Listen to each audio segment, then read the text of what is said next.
No Okay, problem at all. we are live. Let's just check.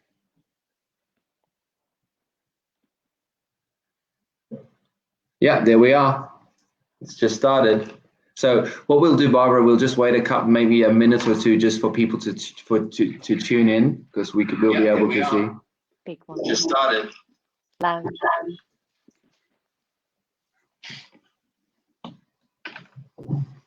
Well, those look some nice pictures in the background, Jake.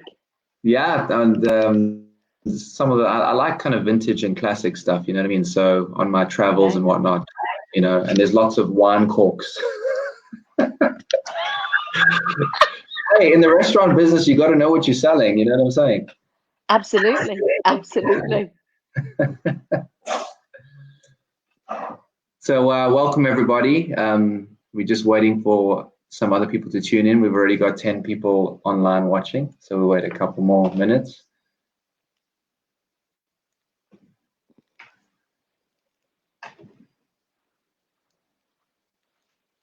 Is Sammy watching this, Barbara? I don't think Sammy's watching it, but maybe he will tune in. You know, who knows? Who knows? He might have a little look. He might have a little look via Samuel's Facebook, because Sammy doesn't do Facebook. So you never know, Jake. You've got to help me. You've got to help me get Sammy on here, hey? Well, all you have to do is ask. I thought I'd ask you first. Well, I tell you what, I will be chit-chatting away, and I'm sure Sammy could keep you going for days. Oh, I'm sure.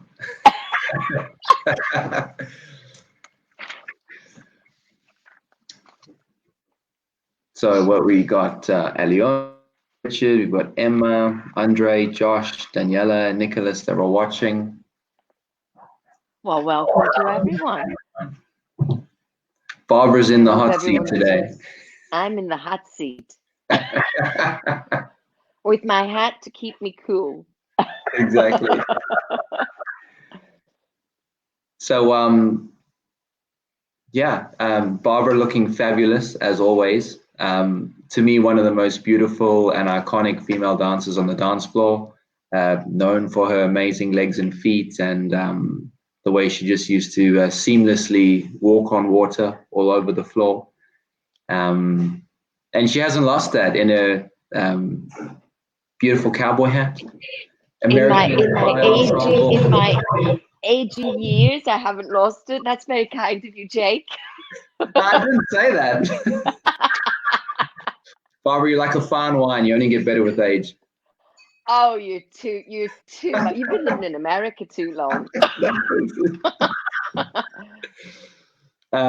So for those of you tuning in, if you've watched any of the other interviews I've been doing, it's called Be My Guest, very spontaneous idea.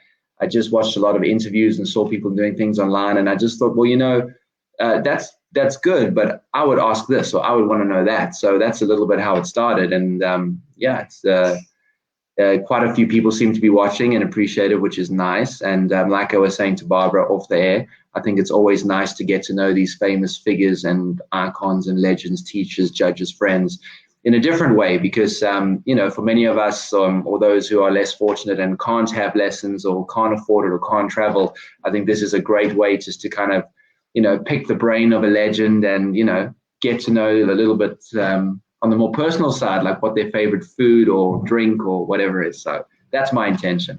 They've already started commenting, Barbara, Aliona, Harry, Andrea. What are they saying? They say, love the hat, looking fabulous, looking stunning. Oh, and that's just the first outfit, guys. There's going to be a halftime change. Yeah, I've got to change for the final. Anyone who knows me and judges with me, as Brian Watson has done many times, he knows that I've always got a spare dress standing by. So if I happen to spill something on it, I'm ready to change. And often we discuss that maybe we should change for the final. So there you go. You never know what's coming up. I think we should do this like a beauty pageant format. So this is your casual wear, and then it's going to be swimsuit, and then it's going to be ball gown, and then it's going to be. Well, I don't know about the swimsuit. You might not like what's under this top, but anyway, you know, we could go into evening wear. We could go into evening wear. Yes. Okay. So welcome everybody. I think we can get going. Thank you for joining us. Thank you to Miss Barbara McCall, all the way in London, for taking the time out of her busy day to join me on my little humble show. So Barbara, tell us a little bit about your current situation. What's going on? What have you been doing? What's it like over there? Well, I can honestly say, during this unfortunate time where we have this virus, I've now been home for 3 months, the longest time ever since I started this magnificent career of traveling around the world. And it has given me time to learn, or I should say better, my cooking skills. So I have now learned how to bake bread. I have now learned how to do many things that I never even considered doing. Pasta bakes and adding creams and cheeses and lots of things that I'm sure come quite natural to you, Jake, being as you've done chef work, and I'm sure comes very natural to you. But these are things that I never actually got round to doing. And cleaning my house from top to toe, reorganizing, as I'm sure all the other dancers are doing. You never have time to clear out the cupboards. You never have time to organize things. And I'm doing it on a daily basis. And then I do it on a weekly basis, and I rotate around all the rooms. And actually, I know it sounds, I'm missing all my students. For sure, I'm missing the people that I travel to all these countries and connect with. But I'm getting time to spend it with Samuel and Sammy, which again, we make sure that we have family time normally. But of course, I'm getting on a plane, or he's getting on a plane, or Samuel's busy with his singing at the Royal Academy of Music. So we're always doing something. So it has been absolutely fabulous to have dinner every single evening during this stay-at-home lockdown period, to have dinner with each other. And well, it's been, from that side of it, it's been lovely family time, as I'm sure lots of other people feel exactly the same. Have you been doing any online teaching or any Zoom classes or anything like that? It's not something that I rushed at the beginning to do, but then as people started to ask, I was mainly interested in keeping in touch with my students, and then helping anyone who needed help. Studios that I was involved with before this virus occurred. So I've done a few of these Zoom classes. And of course, that's been an education in itself, because when you teach someone one-to-one or a group class, you're used to back chat or joining in communication. And of course, the way I teach normally, it's not from a dictatorial point of view. It's normally joining in with the couple I'm teaching or with the group that I'm teaching. So that was an education too, because you actually talk to yourself on a screen, although you know there are various other different students, people that you know, listening to you. But of course, everyone is on this mute, and you don't really get the conversation back again, or you might get a thumbs up, or so you learn a whole different way of teaching. And actually, some people have said that I'm teaching better on the Zoom than I did live. So maybe it's a good thing.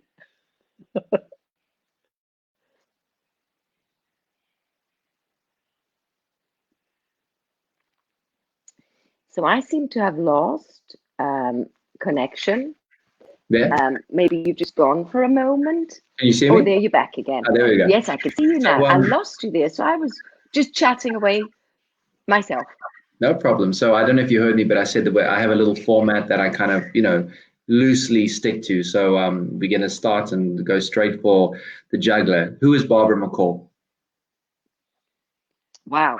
Well, actually, as the professional, Barbara McCall is, I suppose, in these days, the teacher, the adjudicator, the organizer, also the psychologist, although I haven't trained in psychology.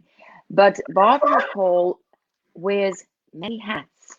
Barbara McColl Stopford wears even more hats because obviously a mother, a wife, and so Barbara McColl is a woman of many many characters, because when she's teaching, she's educating, she's encouraging, she's also trying to read between the lines to see what's thought, to see what's understood. And then, of course, when she stops that particular job, that particular role, that hat that she's wearing as the teacher, she then comes home and is a normal human being, who is a mother, who is a wife, and now cleaner, cook, chief bottle washer. So she is a person that has the, would you say, the versatility to adapt, to be whatever she needs to be at that moment in time. And I think that was one of the secrets to the success that I have had. Not only to be lucky enough to be Sammy's partner, Sammy Stopford MBE's partner, but to be able to change and adapt to whatever was needed at that moment in time. Not to be so structured where I couldn't change. So yes, being able to adapt, being versatile, that really is, I think, who Barbara is. And then, so tell me, Barbara, how do you think that other people see you, the outside world? Oh my goodness, I'm sure we could go on with a list. But generally, when people to my face, when they tell me I'm uplifting, this is what they say. I think I'm uplifting generally to people. I think I'm sensitive to people, and I care. I care very much about helping someone, because as I came through the ranks, I didn't just suddenly wake up and I was a champion one day. I was helped by many people on my journey. And I think if no matter who you are and who you become, I think if you can always remember there are people out there that need your help. And sometimes you have to be cruel to be kind. So you have to give tough love. And sometimes you might come across and it might hurt the person because maybe they're sensitive as they're going through their journey. But generally, people seem to peg mark me as someone who is caring, kind, and sensitive to what is required at that moment in time. Barbara, tell us a little bit about your childhood, your beginnings, where you come from. Obviously, I know you're Scottish. Maybe not a lot of people know that. You know, what your parents did. What was your childhood like? Well, now there you are, Joe. Even as a student of mine, which you were once, I am Scottish by parentage, but I was actually born in Ecuador. Oh, wow. In Quito, Ecuador, where in South America, where I lived there until approximately I was 3.5 years of age. Coming back, returning, my father was working out there. Obviously, my mother was with him because that's where I was born. And then we went back to Scotland. And I remember joining school when I was obviously 4.5 in Scotland. But before that, I even have memories of being in South America. I remember one of the houses we lived in with a black and white checkered floor. And as I think today of that black and white tiled checked marble floor, I have a black and white kitchen. So maybe that's got something to do with my past. Who knows? But then we returned to Scotland, and at the age of 4.5, I believe that was when I started school, and I lived there right up until I lived in a particular place with my grandmother and grandfather. And then at 8, we moved into a larger property, which was in a place called Bearsden, which was meant to be the, let's say, the upper class area. And then because moving to this new place in Bearsden, I had no friends. So what to do during the summer holidays? And just at that point, there came a flyer through the door, informing us of a new dance school that was opening classes. And so my mother said to me, well, why not try and do some dance lessons? Yeah, okay. So we went to the Saturday morning class. And I had 2 stepbrothers and a sister, and we actually all went. The 2 stepbrothers went once. I don't think they returned.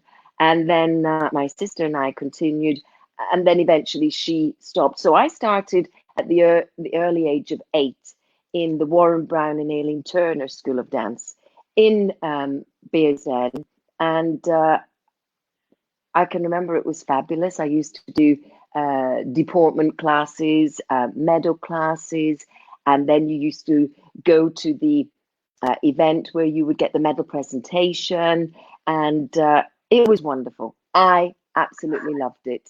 And I remember in the early classes, the 10 o'clock in the morning class, I must have been competitive even at that young age of 8, because I used to watch what was being asked or given, learn it very quickly, and stand there ready for the teacher to use me as the example to show the rest of the children in the class. Now, I didn't know that that was me being competitive, but I can remember, I've got to learn this. I picked it up very quickly. And then the teacher used to say, now, Barbara, would you like to show that? And I'm sure if Warren was watching this, I'm sure he would remember, because it was such a thrill to be asked by your teacher to step out in front of the class and show everyone else. I then was invited to a competition class, which was a Saturday afternoon, where I started with an all-girl. Janice Hall was her name. And we actually became very successful as an all-girl partnership, beating many boy-girl partners. But of course, the sad time came, although it was a happy time, but the sad time came when then I was invited, asked by the then Scottish Junior 10 Dance, Latin and Ballroom champion, a boy called Paul Kearney at the time. I was asked if I wanted to be his partner. So yes, of course, I wanted to be his partner, but to leave behind my all-girl partner was quite a sad time, because she became my best friend. But all these years later, we have just reconnected on Facebook. So it's nice to make that connection again. So then I went on to dance with this young man called Paul Kearney. I had to learn a lot because I used to dance the boys' ballroom. So I had to learn the girl steps in the ballroom. And I danced the girl in Latin. So at least I was 50% of the way there.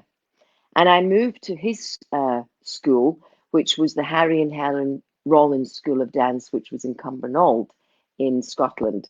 And also there was people like Donnie Burns, MBE that you know of, who danced with a girl then called Diane Isherwood. Stephen Hanna also came out of that studio. And this was the studio where all the champions went. So it was quite a tough moment for me, becoming this champion's partner and going into that studio where all the champions were. But I worked hard, and I became the Scottish 10 Dance champion, the Scottish Ballroom Junior champion, and the Scottish Latin Junior champion. So it was a very successful time, and traveling up and down to England to do as many competitions as we could. It was a great experience. I then, that partnership then dissolved. Many, many fond memories of that partnership. I remember with Paul, my first time dancing in Blackpool. And that was during my GCSE exams. I remember sitting an exam in the morning, jumping in the car, driving down to Blackpool, rushing into the Winter Gardens and running onto the Empress floor. In those days, I had no idea really what Blackpool was or what it meant. However, while I'm talking about that story, my teacher, Warren Brown, did send me when I was 13 to Blackpool before I got this partner, before I had my all-girl partnership. I was a little bit uninspired. So he suggested to my parents, why don't you take her to Blackpool, adult Blackpool? Well, we didn't know then what it was. So off we went. And I remember many things, and things stood out to me. And it was then when I was 13 years old that I first saw this man dancing, I believe, on the Saturday evening in the Youth Latin with a girl with blonde hair. And as he danced by, he kept winking. And I'm thinking, he's winking at me, this man. So to me, he's a man. I'm a 13-year-old girl. He was about 19.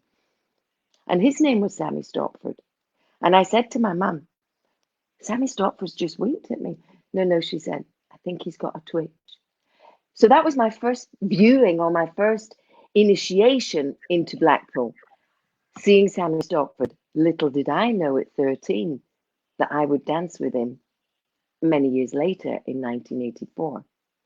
Jumping on back to my original story, when I was 15, I had an awareness, obviously having been to Blackpool when I was 13, watching these great people take the floor, Alan and Hazel Fletcher, Peter Maxwell and Lynn Harmon.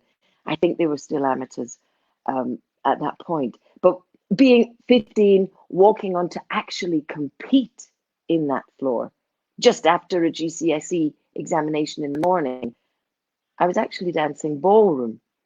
I was wearing a white ballroom dress with little blue flowers, and the hair was like a nest on top of the head, because in those days that was the style. And again, I don't know, must be the Winter Gardens, Blackpool, something to do with recognition. Dancing around, and I'm making eye contact with this gentleman who's sitting on the stage, this iconic gentleman sitting on the stage who was chairman of adjudicators, Mr. Bill Irvin, MBE. And again, I'm thinking, just as I had thought with Sammy Stopford, he's seen me. I'm thinking, Bill Irvin's seen me. I must be something, you know? And I've got no idea. I think to say that I made the 48 in the youth might be an exaggeration, but I seem to remember dancing in 3 heats. Don't really know. But again, not really understanding the significance, the importance of what this Blackpool competition was. We just went because that's where our teacher told us to go. Harry said, you've got to go to the British. Okay, so we went to the British.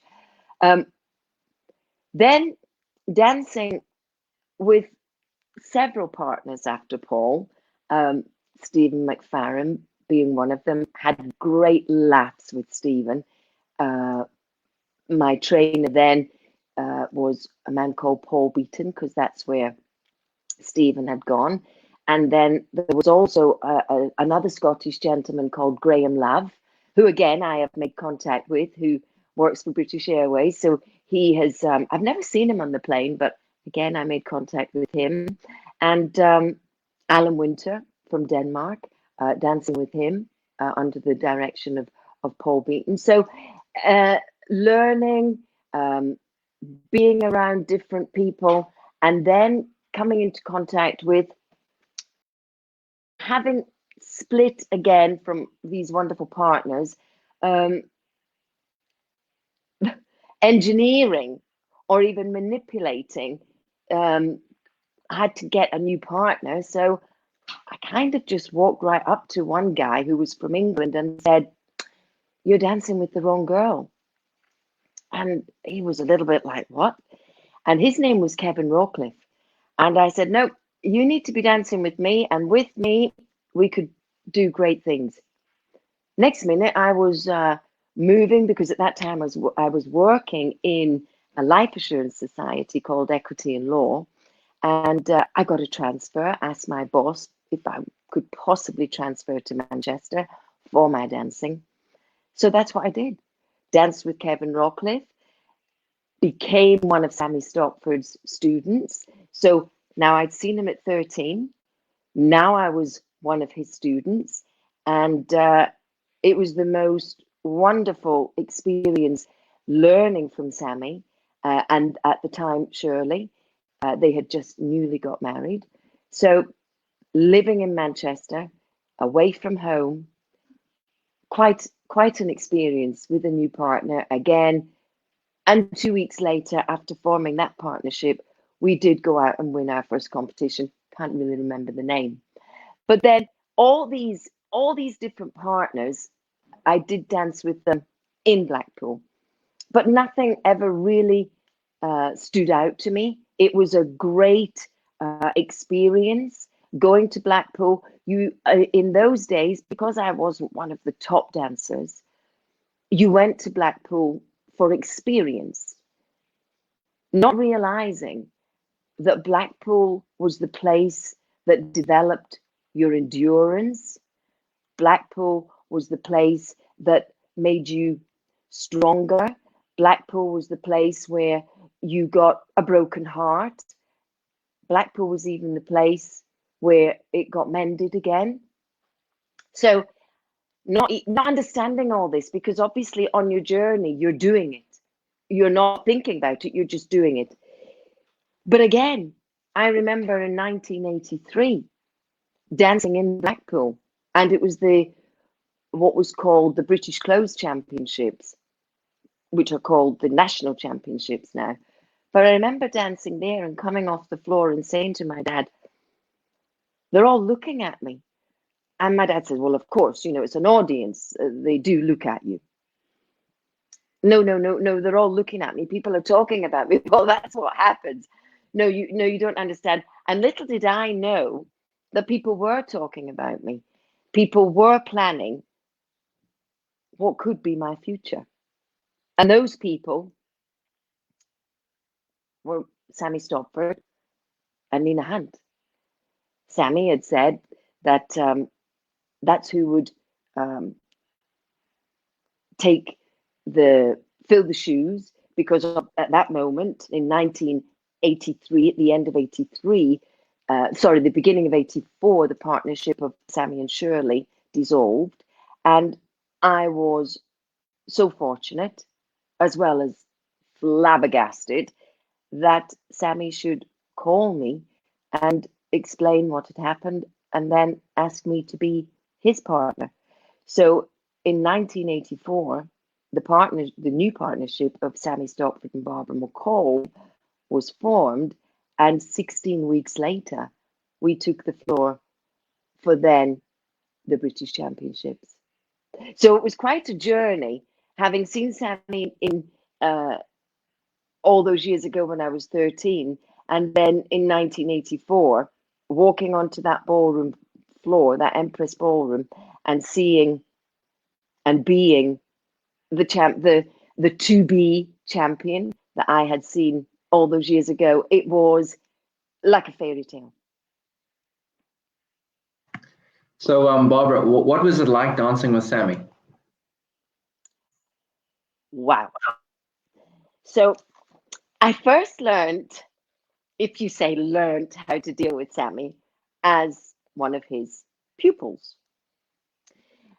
I remember I went into one of my lessons with Sammy and I said, I need you, please, to check some steps. I'm not happy with them, and I think we should take them out, or I think you should change them. So Sammy used to have this habit of kind of pulling you up the garden path. So, oh yeah, let's have a look. So I showed him all the things, and well, I don't see anything wrong with that. Don't see any, that's quite good. Yeah.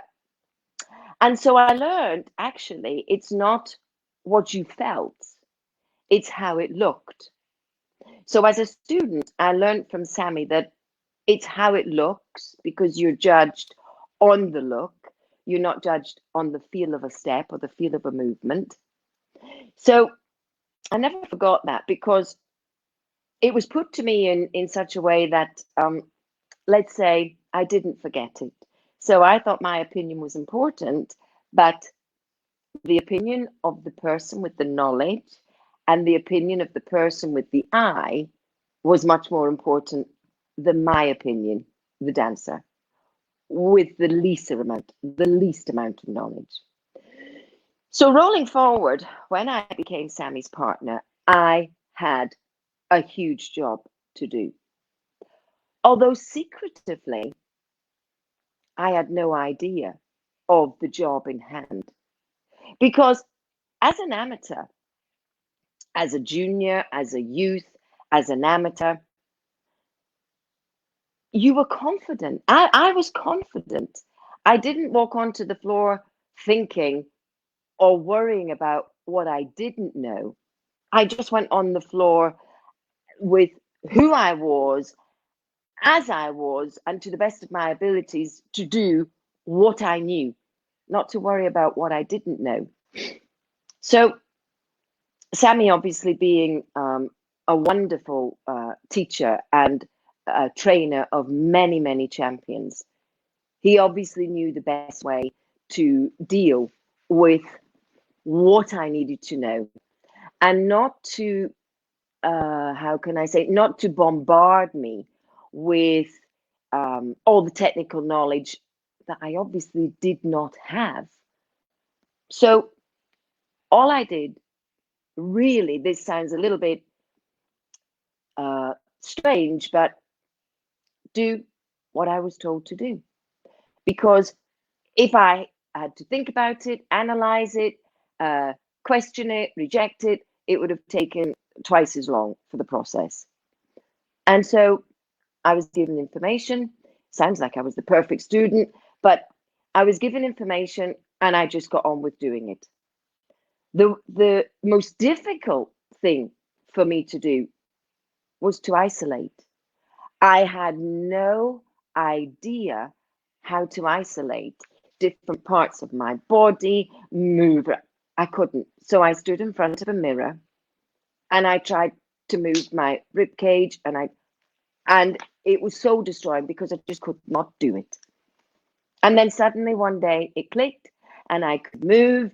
And so I was patient with myself. I tried not to get frustrated. I cried a lot. Even although I tried not to get frustrated, of course, I did get frustrated, because the more I learned, the more I realized I didn't know. And I just tried to do whatever I was asked to the best I could do. I used to practice for hours with bleeding feet. I had to remember routines. And if something didn't work, we didn't wait to fix it, we changed it. So getting with Sammy in the February of 84, I had 2 weeks to get those routines into my head. And then I went on a 4-week tour of America. This tour had been a tour that was booked for Sammy's previous partnership. So I had to pull my socks up and get on with it. So there was no time to worry, think, fear. It was there. So off we went to America for our 4-week tour. And I just remember dancing in, you'll know it, Jake, a place called Cherry Hill, and John Kimmings being the master of ceremonies. I met people there who were just amazing people. Of course, I knew no one. Sammy knew everyone. Everyone was so supportive. John Kimmings, John Morton, all the Fred Astaire people, all the Arthur Murray people, then learning that there were independents, Beverly Donahue, Vernon Brock, who I had seen when I was 13 and I went to Blackpool for the first time just to watch. Miriam Pearson from Canada. I mean, the names, I don't want to miss anyone out, but just seeing new people and trying to remember all these people's names. It was shocking. It was exciting. It was fairy tale dream come true, like A Star Is Born. And I remember wearing a pink dress to dance in Cherry Hill. And actually, Helen Ritchie was my dressmaker at that time. And it had big stars on the hips. So it just felt so appropriate. Everything seemed to be right. I was wearing a dress full of stars that went down the middle, pink and stoned to the hilt. And for me, it was the exact story of a star being born. And I also remember this wonderful gentleman that we became very friendly with, and his name was Nelson Akibachi, and he lived in New Jersey. And we worked in his studio, and it was there that I gave my very first lesson to a lady. I think she was called Mary Ross, and I didn't really know what I was teaching, and it was the strangest thing to hear my own voice as I danced. Just oh wow, and having to teach something, and really I had no idea how to teach, what I was teaching. The only way I knew was to break down what I did and then show them and then invite them to do it. And so I got a few lessons with, again, we know the pro-am industry, but I didn't know the pro-am industry then. So I learned a whole new industry and dancing and demonstrating in smaller studios. So we had the big Cherry Hill demonstration, and then we had the smaller studios, whether it be Arthur Murray or Fred Astaire or independents like Nelson's. Wow, it was such a learning experience. And I did all that at the same time, getting this wonderful tuition. I felt the luckiest person in the world because I traveled the world with my coach. Although he was my partner, he was my coach. I was constantly tutored. You couldn't ask for more. Meeting a wonderful, wonderful woman who became a personal friend, Fran Nagel. She used to dance in the Arthur Murray studio in Detroit with her teacher, Mark Brock. And she then took us in to Detroit, where I learned again lots of information, because as Sammy was training Fran, I was being trained. And so traveling the world with my coach, being ready to adapt, to change, to be whatever I had to be, being very scared and never showing the fear, being nervous, but swallowing the nerves because there was no time.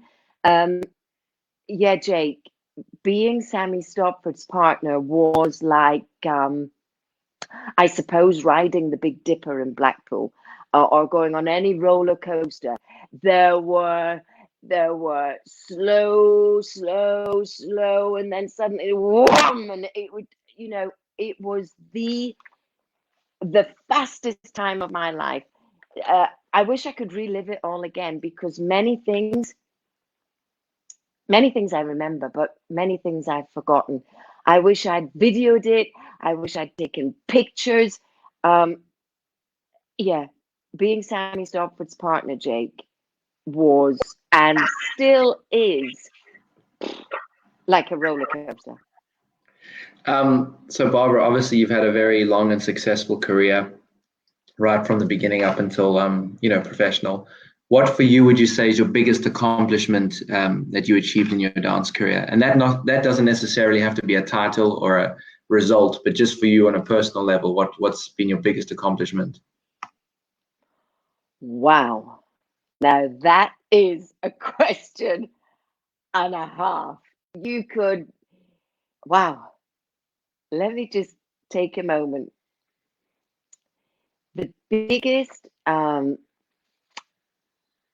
accomplishment throughout those years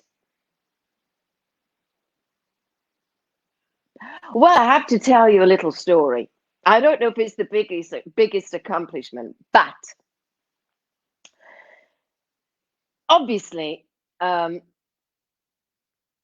to Blackpool, getting ready, being prepared was an achievement in itself. Coming up to Sammy's expectations was another achievement. But going onto Blackpool floor and having the feeling that everyone was watching you, everyone in the whole room, eyes on you, dancing the first few bars of your cha-cha-cha, and then ending up on your bottom. And the gasp from the room because they think, oh, what's going to happen to her now? You know, was, I mean, you could hear it from the whole room. And I just had to stand up and shrug my shoulders. So that to me was an achievement in getting up off the floor and carrying on with the rest of the evening and making it look as if it hadn't affected me. Of course, it had totally shocked me. Oh my God, what am I going to do now? What's Sammy going to say now? And all he said was, "What are you doing down there?" Standing up, shrugging my shoulders. So surviving that, getting up and getting on with it, that was an achievement. Then in those days, Jake, there wasn't the travel then that we have now. So when you were invited to go, and believe me, you were invited to go to Japan to do then what was this 3-week tour. Now, Sammy with his previous partner were already booked to do that. So I had to go, I had to have an interview. And I did this interview in Nina's studio where 3 of the committee came to Nina's studio, Nina Hunt, who taught in a place in Balham. They came and I had to do an audition. And for me, that was quite scary. That was again having to be auditioned, having to be vetted by someone. I had no idea who these men were, and of course Nina knew them and Sammy knew them. But coming through that was again another achievement because it's like sitting an exam and getting is it called not extinction, but distinction in that exam. So coming through that was quite an achievement. Being accepted was again an achievement. I didn't worry about it; it just seemed to happen. But that was an achievement. Then going to Japan for the first time on that tour, arriving in Japan. Jake, I had never traveled more than maybe a couple of hours on holiday to Spain or something like that.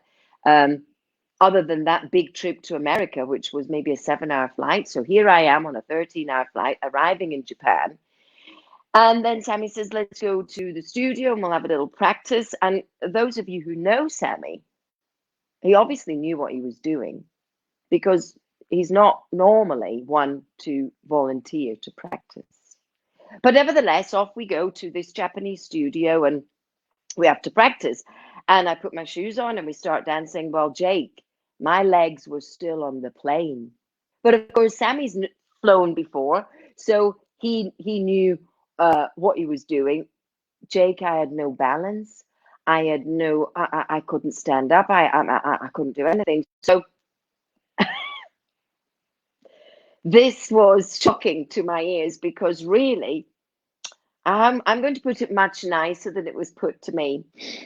If I didn't find my balance, then I would be on the next flight home to London. Now that was kind of the sweetest way I can put it. And Sammy was going to go for a coffee so that I could find my balance. And okay, so where'd you find your balance? I'm looking around. Where is it? Is it so? Before he went, and this time I was panicking, because if you know Sammy, he's a man of his word, and he doesn't make threats. So I thought, I've got to find my balance. So just before you go, Sammy, how do I find my balance? Is it going to just come and tap me on the shoulder? No, you have to go up on one foot, onto the ball of the foot, take the next step onto the ball, lower, and just keep doing that. Wow, the sweat and the tears were rolling down, and you can imagine the nose was dripping and the sweat. And by the time he came back an hour later, and if anyone knows what that does to the physical body, it just makes the blood flow. So, of course, you're not actually finding your balance, but you're making the blood flow in and up through your legs. And by the time Sammy came back, my balance was perfect. So that was a huge achievement. I did not return on a plane to London by myself. I got to stay. So that was an achievement. So Barbara, tell me, on the flip side, what has been the biggest regret in your dance career, if any? Do you know, Dave, I can honestly say, with my hand on my heart, I have no regrets. Every moment of everything that we did to the maximum. You know, the stories, again, talking about these achievements, there's more. I mean, I could go on and on, achieving, winning every title that Sammy had previously won, the last one being the European Championship. That was a big achievement for me.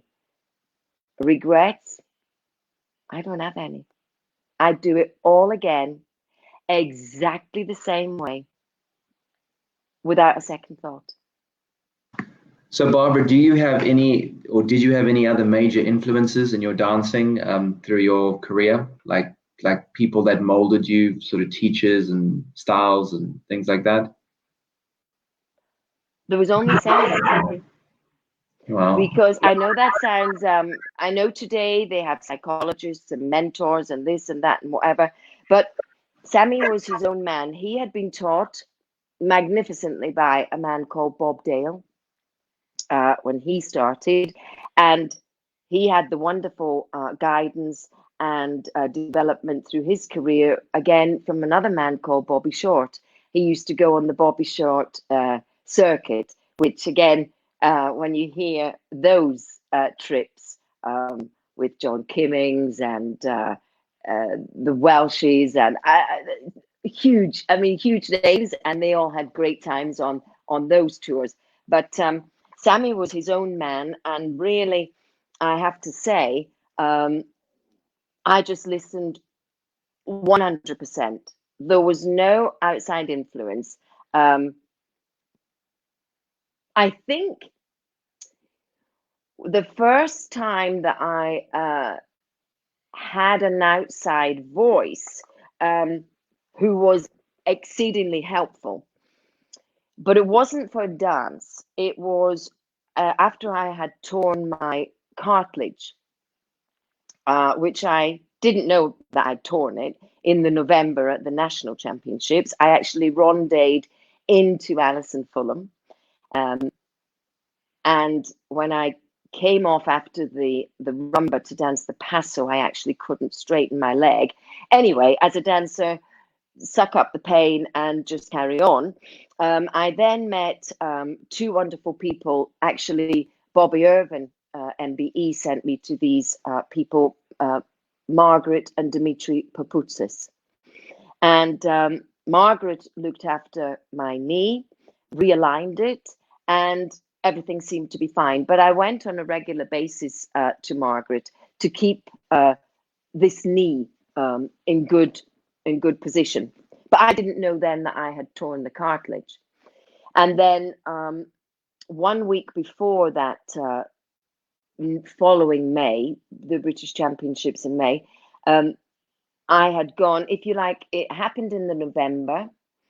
I injured the knee again over the Christmas period. And then Dimitri Papoutsis actually came to watch me at the United Kingdom Championships, where I had to dance there, and the bending and straightening of the knee, particularly jive, was the dance that was most difficult. So I had Margaret, and then I had Dimitri take me on, and Dimitri came to these events just to have a look at what I was doing. After I tore the cartilage just before the May Blackpool, I couldn't dance that May Blackpool and then had to have an operation.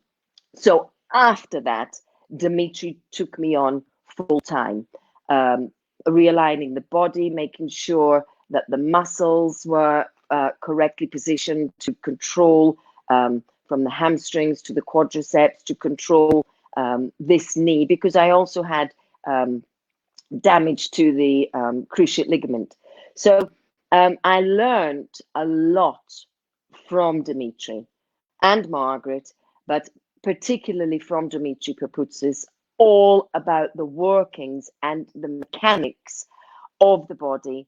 And he, funnily enough, he just taught me how to look at a body, how to see what was good, what was bad, why something wasn't working. So I would say Dimitri was very much the man who taught me to look internally, the man who taught me to look externally, and therefore somehow develop a different side to my teaching, able to see what was needed in a body or what a body needed to do.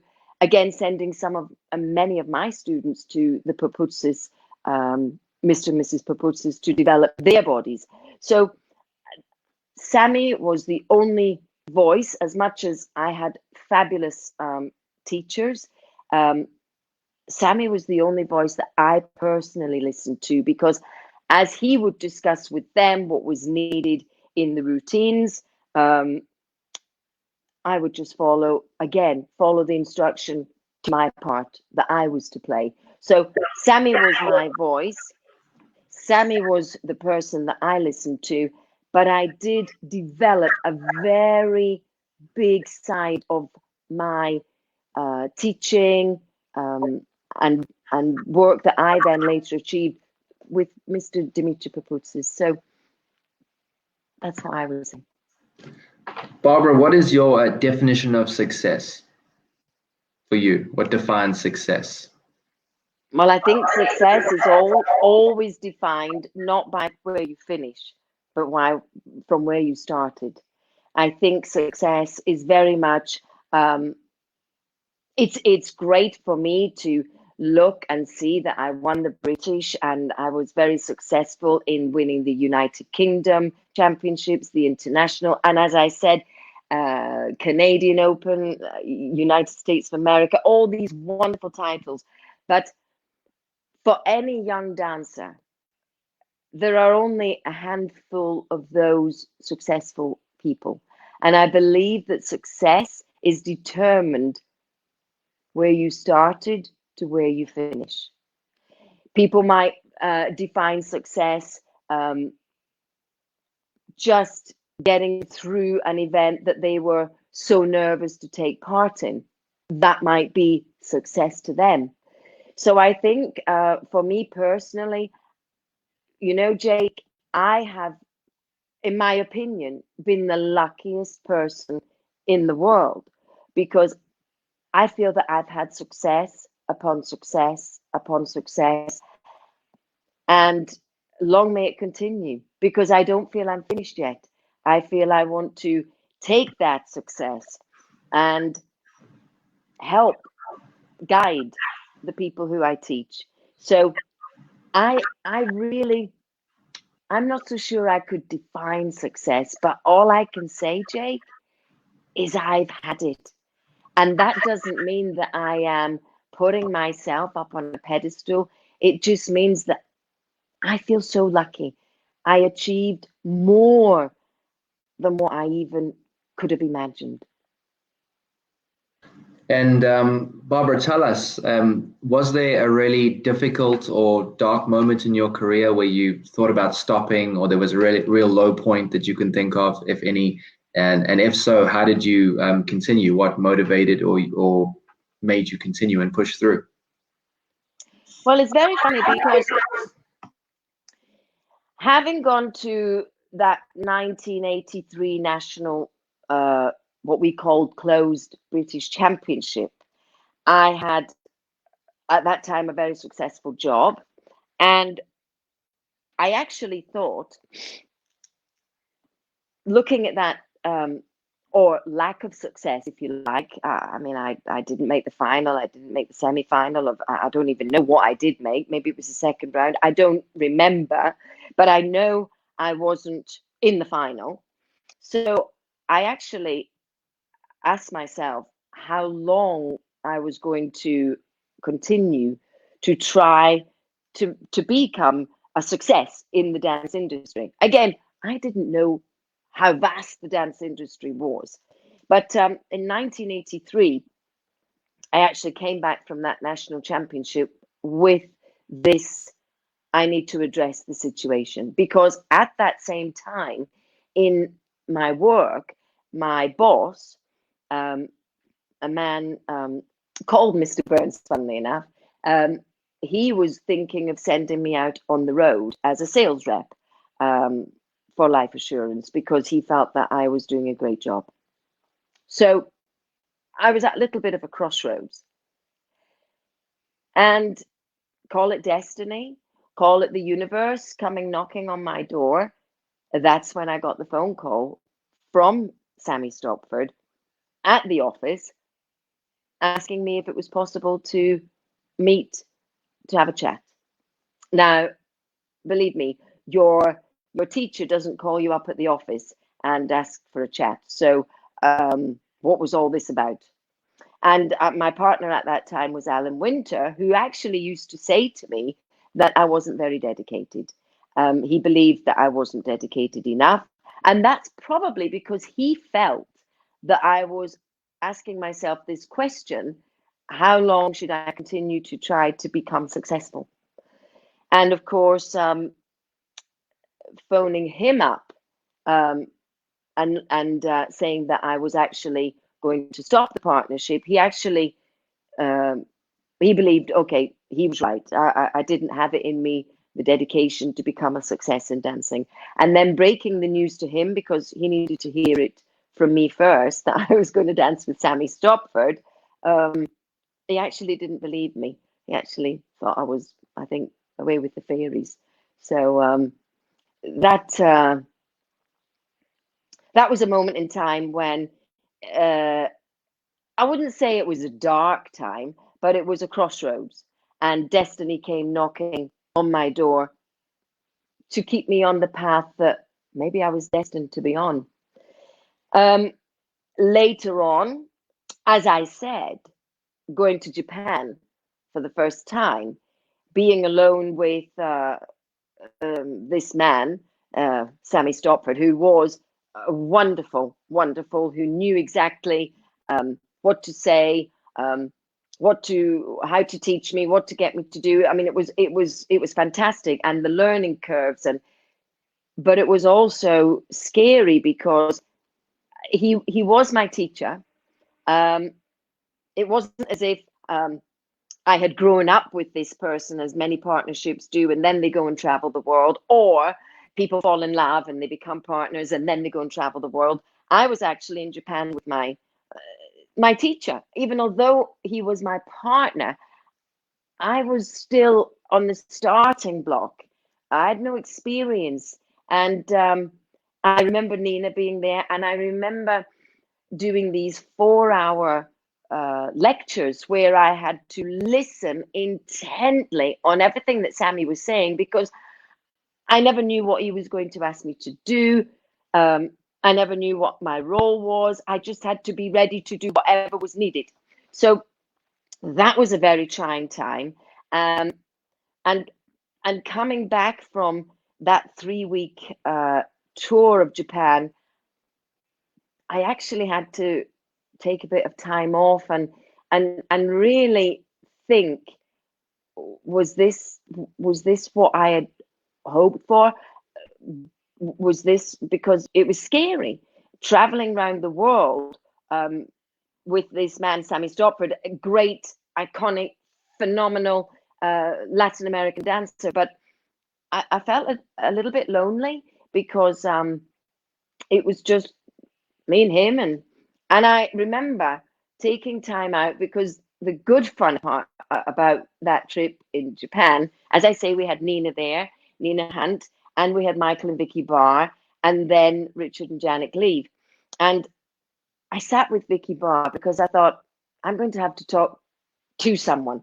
And I had previously taken ballroom lessons with Vicky. So, Vicky, is this what life is like? What's it like doing all this traveling? And I sat on the end of her bed, and she described what it was like and what was going to happen through my journey. And she was she might remember that, but that was great, because I almost got a feeling of looking through a window to see how it was going to be and where I was going to be. And so that was another moment, not doom and gloom at all, but scary, like taking the next step. Was it everything that I thought it was going to be? And the hard work, and even it was quite lonely because you didn't have your friends. I was used to my friends in the office, going out for a drink. There I was in Japan. Sammy might be working, and don't forget, I might have been doing a bit of work, but I didn't have the huge reputation that he had. So I would kind of be sitting around and watching him work. And so it wasn't dark and dismal, but again, it was questioning time. And that was maybe the searching inside that, yeah, you can do this. This is everything that you've wanted. This is what you've been hoping for. And so I always have this habit, when there's a storm, I'm a little bit like an ostrich, and I put my head in the sand and I let the storm blow over. So every time a jittery moment would come, that's exactly what I did. Maybe I pulled the covers over my head in Japan and just got on with it. But sure enough, when I came back after that trip, it was already time to get ready for the international championship. So I just went forward. And again, never looking back, never having a regret, always looking forward, never worrying about what you couldn't do, only what you could do. Finding out what you didn't know and making it your mission to learn the things that you didn't know. So never worrying about being not enough. Always, how can I be more than enough? So I can't say that there were bad times, but there must have been, Jake, because we never came through. We never came through what we've come through without there being moments. I always remember I used to phone a friend of mine, and it used to be like a recurring cycle. And her name was Janice Douglas. And she used to say, I've got a competition coming up. So that maybe was my way of dealing with it, I'm not good enough. I can't do this. And giving it all the tears on the phone. But again, I had a wonderful father that was there to listen to my stories. And then I had wonderful friends who were also and had been great champions. I remember going down to Jeffrey and Cheryl Dobinson's house at one time, staying with them and just chatting and listening to their stories and what they had done through their career. And then somehow, whatever you felt at that time was never as bad, maybe as it seemed. just brushing yourself down and moving on. So having laughter with Michael and Vicky Barr and Richard and Janet Gleave on those Japanese trips was the most magnificent thing. And then going on other trips and meeting fascinating people. So again, there never being any time to be down in the dumps or am I good enough or worrying. But then Sammy's not a person that allows that to happen on a general basis. He's a very positive person, as am I, but I'm sure there were wobbles along the way. So you kind of touched on it a little bit, but maybe you have a different answer, but how do you handle stress and pressure? Well, we used to say there is no stress. And that sounds terrible, which is what I'm saying, because there obviously was, but there wasn't any stress. I can remember, Jake, when we were dancing the British, we also had a wonderful school full of British champions. I remember buying Sammy a gift early on because he had trained the junior British champions for a consecutive 7 years. So we had a wonderful school. We also had, I think you would call it now, a bar, which had a public license, which we ran. So I would come off the competition floor, come back from the glamour and glit, and then get back behind the bar and pull pints. So we didn't just have the dancing life. We had the dancing life. We also had a life where we went to Manchester United on a regular basis to watch the football. We moved house. Just before the British, we had the pub going. I mean, we had so many things going on that actually stepping onto the dance floor was actually a stress release from everything that we were managing off the floor. Our lives were really quite full. So I don't know. There was never this stress or panic or which we have a lot in today's dancers. Now, maybe that's because I came in as the student and then, student to become the partner. And I just followed what was said because there was one leader, a bit like you have in your pro-am. You're the leader. When you do your pro-am things, Jake, you're the leader.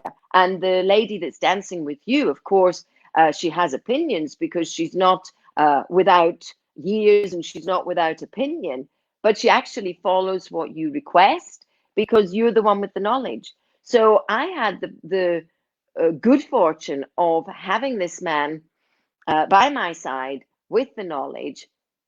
I didn't have any stress. I just went on the floor, danced, did my bit, came off, and it was either good or bad. Or Jake, there was even changing the choreography in between rounds before the next rumba came on. So you did your samba, you did your cha-cha, you did your samba. Even on the floor, dancing the samba for the first time, changed direction. And the first time he spoke to me, I was like, beg your pardon, what was that? Because I didn't know. And it was just change direction, add 2 more spins. I mean, it was it was a constant. Oh, Jake, I just can't begin to tell you the exciting times. So yeah, there was no stress, honestly. Barbara, do you have a philosophy on how you like to live your life?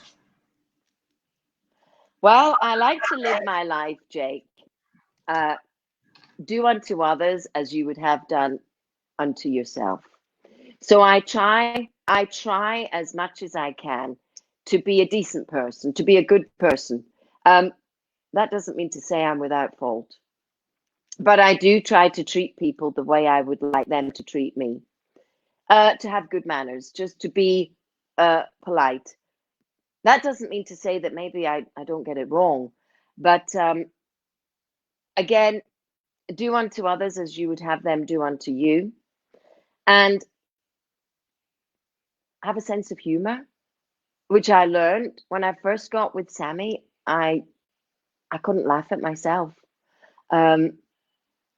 Maybe because maybe without knowing, I had a little bit of insecurity way back then. But being with Sammy, as you know, Jake, you certainly learn to have a sense of humor. You don't take life too seriously, but at the same time, when you're doing something, you do it on a very serious note. We joke with Sammy that he practiced as little as he could. So he did minimum input for maximum output.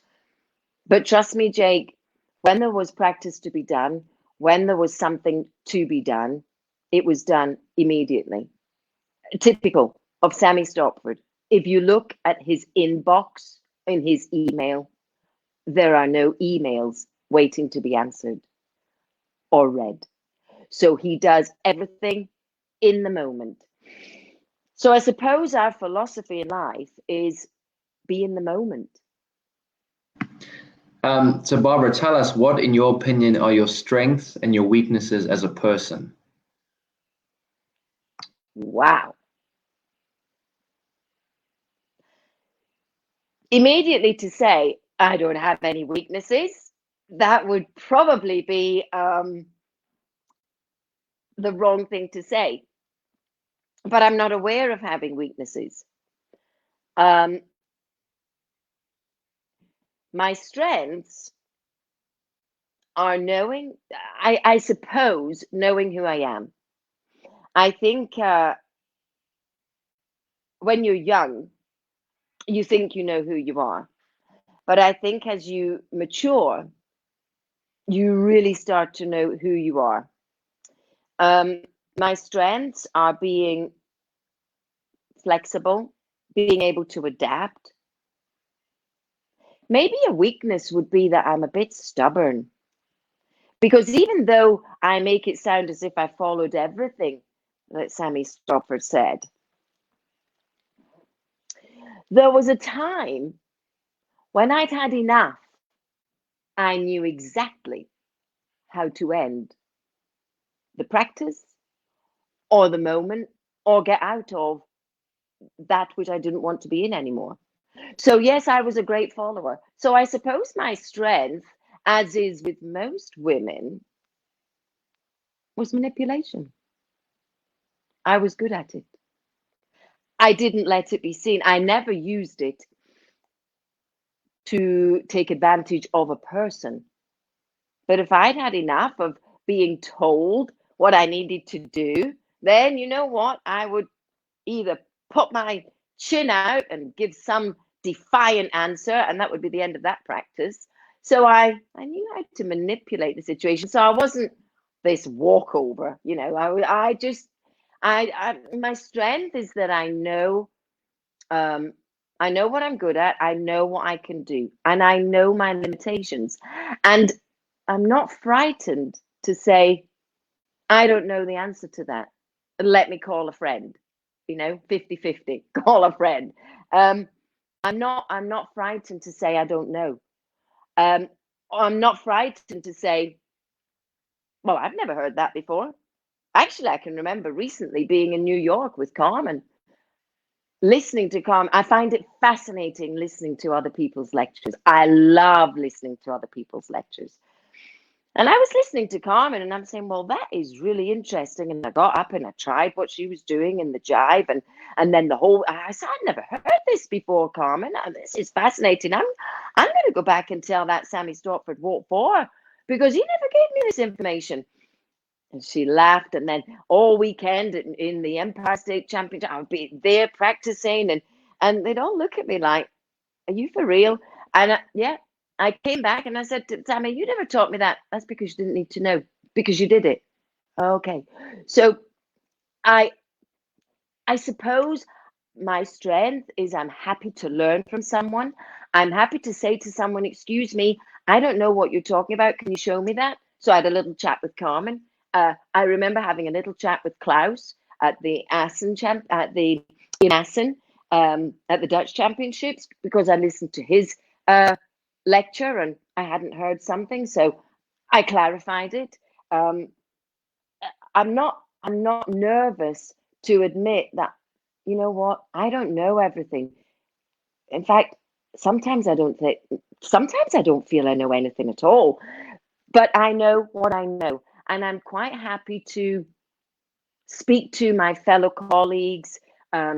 When I've been with, lots of these guys, I've been on trips and tours with Alan Fletcher, and then he started to give me a Paso Doble information. And I said, "Oi, Alan, you didn't teach me that when I was with you as a student." "Oh, didn't I?" And we laughed about it, and being different places and watching great professionals, Donnie Burns, the way he delivers lectures, Sammy Stoppard, the way these guys just pull things out of a hat, like they know absolutely everything, which I'm sure they do. But wow. And then, it's just, and listening to the enthusiasm, when Heidi can stand up and with her great knowledge of all the different facets that she's had in dance, and just get up there and fill the room, and Gaynor, when she sat down again just recently in Assen, we did a lecture on imperfection, and Gaynor sitting just talking to everybody, watching an icon just chatting to these wonderful students, fabulous, and Dekatra bearing her soul to everyone, and just generally everyone lecturing in all these magnificent places that we travel around the world. I find it fascinating. So my positive side is to get into those lectures and learn. And anyone that knows me sees me writing everything down. I don't know when I'm going to read all these notes, but my positive is that I'm not nervous to say that, oh, I didn't know that. My weakness, I tell you what my weakness is, which has become latterly, in the later years, is remembering it all. My weakness is remembering everything. Even today, I've come on and I've got my little notebook here, and we had a chat just before we started, and I don't want to forget even halfway through what I'm talking to, because I can talk a lot. So sometimes I forget the thread. So my weakness is I forget.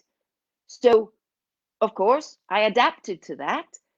I write it all down. And all through my house, in drawers all over the house, you'll find notes everywhere. Even from this lockdown period, there's notes from that, writing down little things that I learned on these Zoom lessons. So I don't want to forget. So I suppose maybe that's a weakness. I don't know. Okay. Barbara, if you had an autobiography about your life, what would the title be? Oh, wow. Oh, wow. Read this and have some fun. I don't know. I don't know, Jake. It could be the story of the simple Barbara. It could be the woman of many hats. It could be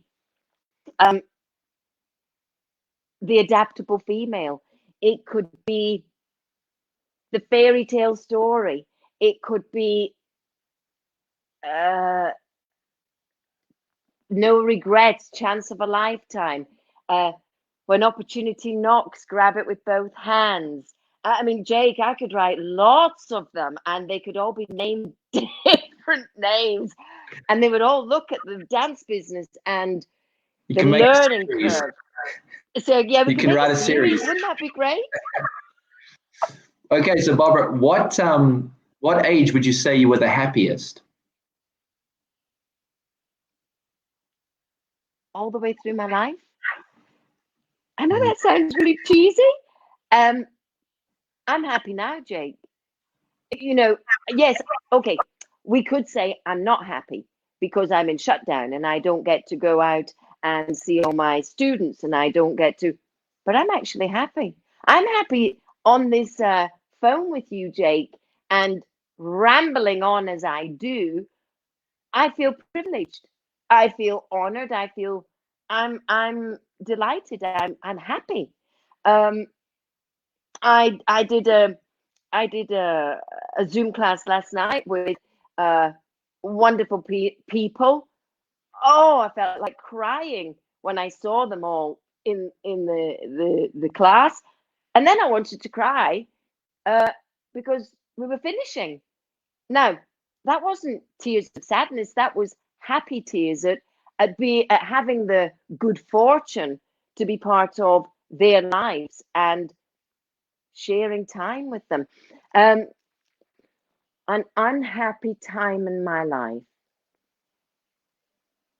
Yeah, when I was 19, Jake, and I had just split from maybe 18, something like that. I just split from my partner then, Graham Love, and I was without a partner, so I was miserable.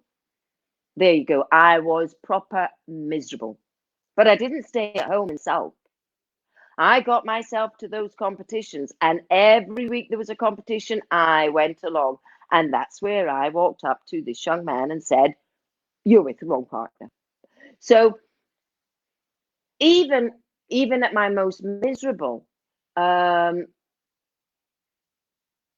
I was I was still able to create those forward powered uh, go for it. I wasn't, and I suppose when I first moved away from my home, yeah, as we start probing a little bit deeper, um, I was very homesick. And I remember I used to travel from the place that I lived, which was a place in Haslingden in sort of north of Manchester. And I used to travel to work. I used to get into Manchester, get off the train station, and not that I'm religious, but then I'm not religious. And so I went into the Manchester Cathedral and I sat in the church and I cried. And even as I say that, I can feel exactly at this moment how it felt. Because although I had chosen this path, although this was everything I wanted, my dancing was everything, there was nothing else I wanted. I had left behind, I had left behind me uh, my wonderful mum and dad. And sadly, at that time, my mother had contracted cancer. So I didn't feel I should have been in Manchester. I felt I should have been back in Scotland looking after her. But of course, she had breast cancer, and in those days, there wasn't the the same hope as there was today. But she actually went into remission for 5 years, and then just suddenly, at a certain point, uh, when I felt that I should have been home, I was crying in the church in Manchester Cathedral because she wanted me to stay in Manchester and continue with my dancing. And her cancer had come back. And then in the January, sadly, she passed. So that was probably the darkest of my times. And I remember at the funeral, Harry Rawlins, Harry Rawlins, my teacher at that point, is quite fuzzed. You can't remember exact details, but Harry took me out into the car park and he said, "Tomorrow you're going to drive to London." Why? He said, "Because the United Kingdom Championships are on." And so every year at the United Kingdom Championships, I think of my mother because that was the time of her passing. And I had to go in the car. My cousin drove me to Manchester, and Sammy Stopford took me to London. And I sat the night before the event and broke my heart. What on earth was I doing in this hotel going to dance the United Kingdom Championships the next day, when really I had no chance of doing anything? So I learned, I suppose, from even the darkest of moments, when you think everything is doom and gloom, the show must go on. That's why Moulin Rouge is such a favorite of mine, because the show must go on. And I remember when bad results, yeah, you didn't like maybe losing, but it was a learning result. It wasn't a bad result. You just got back in the studio and you practiced harder and you did something more. So I suppose that point in my life, 19, and then of course that was 19, and then by 22 I was Sammy Stopford's partner in the British final, saying a little prayer to my mum, who was up there watching me take the floor in the final, as I said I would do one day. And it took me 9 years to make that final. So yes, it was a very tough moment, but as I walked on the floor, I knew she was there watching. So yeah, that was tough, but you had to get on with it. And it's the same as these sad moments. They will pass. Somewhere there will be a cure. There will be medicine that helps us move on and connect again and be with each other. But it's just a moment in time.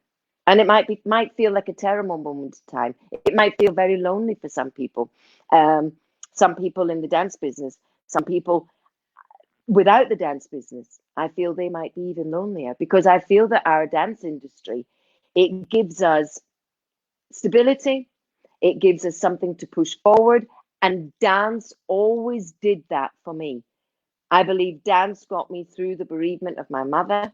I believe dance got me over the loneliness from being homesick.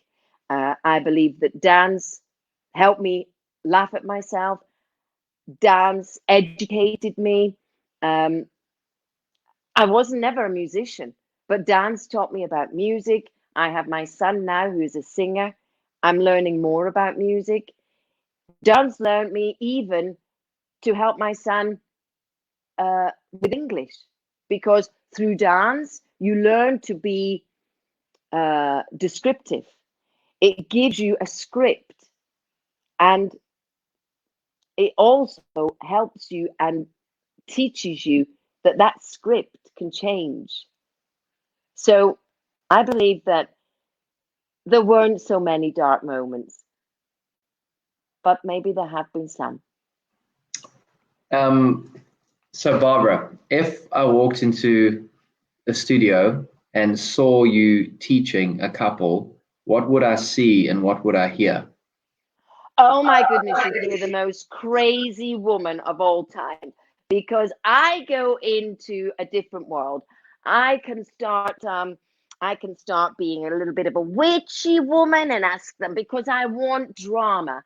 I'm trying to get pull out of a couple drama. I can be expressive. I'm loud. I can be very quiet, and we can be having a little interview in the corner.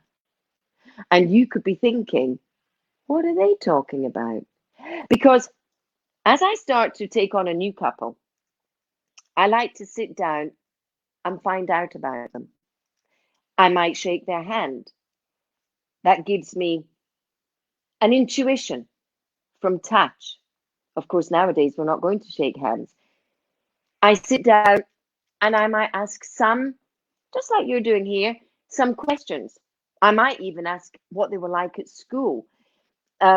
Lots of the couples that I teach in Iceland, they are the most fantastic academic students, speaking quite a few languages. So this then shows me how the brain has been put together. If a child is mathematically minded, then maybe they're better in the structure of the choreography. Maybe they're better in the structure of the music. If a child is maybe better in the artistic, in drawing, or even in the putting together of a story, essay writing, then they might be better with the artistic side of dance. So I do this little interview, and then I can be deep into a subject where I can be absolutely come the character, pulling you in with me. So you'd see, I think you'd probably say that's some crazy woman over there. Barbara, do you have a funny story about the worst lesson you ever taught, or the worst day of teaching? I suppose we've got quite a few of those funny stories. I can't say there was ever a worse lesson.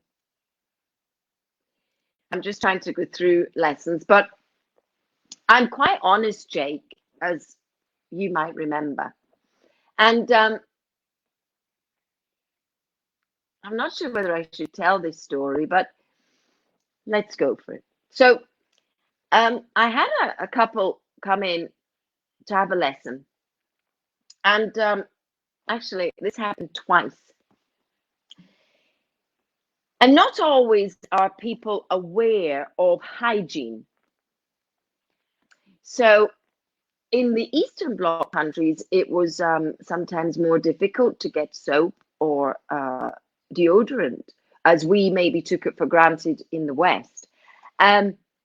So I had the opportunity or the necessity, because this particular couple were going from studio to studio and leaving an odor behind them.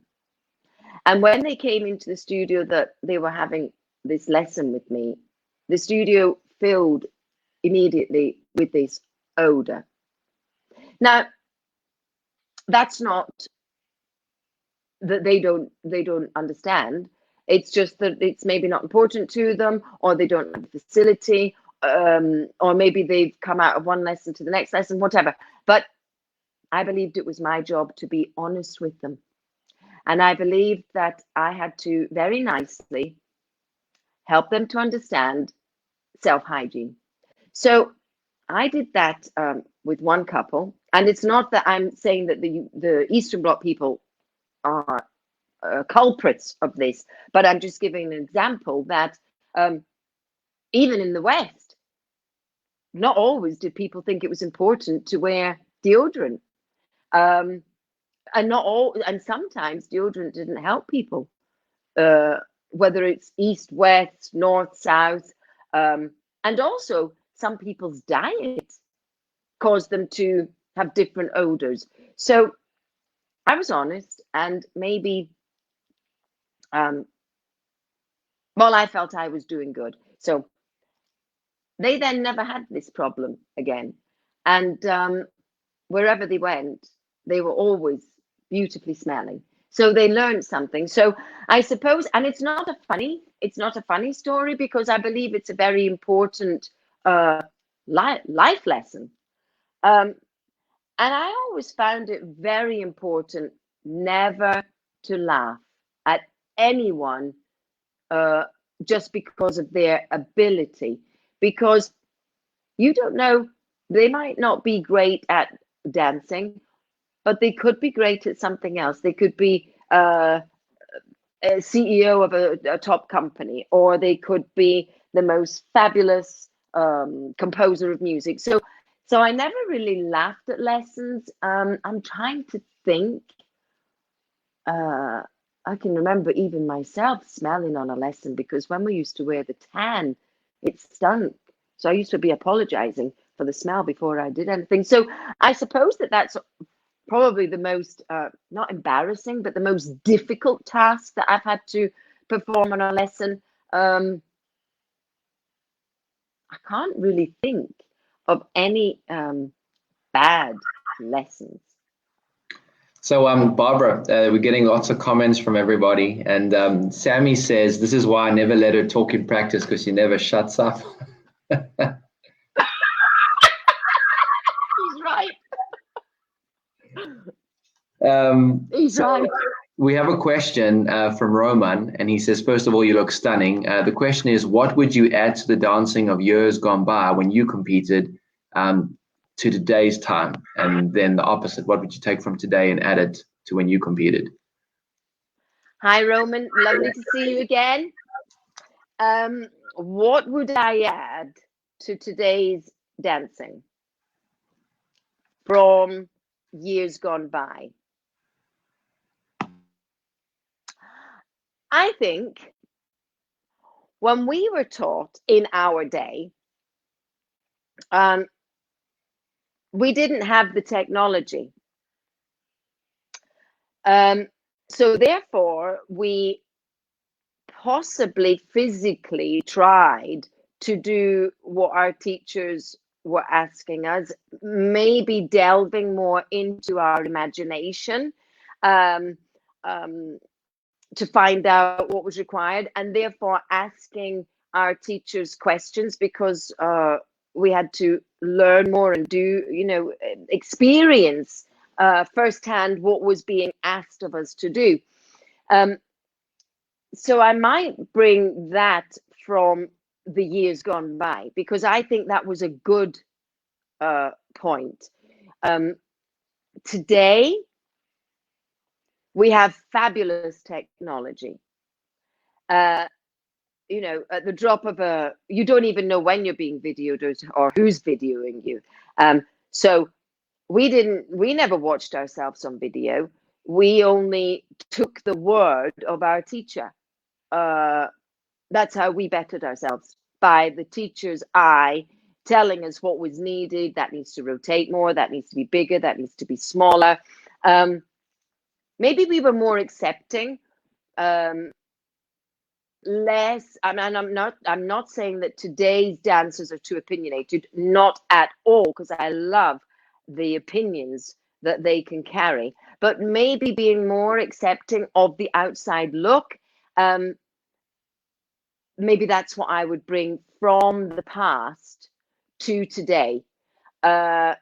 Also, from as you've heard today, from my past, being more flexible, being able to adapt and change and take on a different aspect, not to cling to the one that you're working on just because you've been working on it. Let go of that one and then go to a new aspect. So to further develop, I feel that possibly today's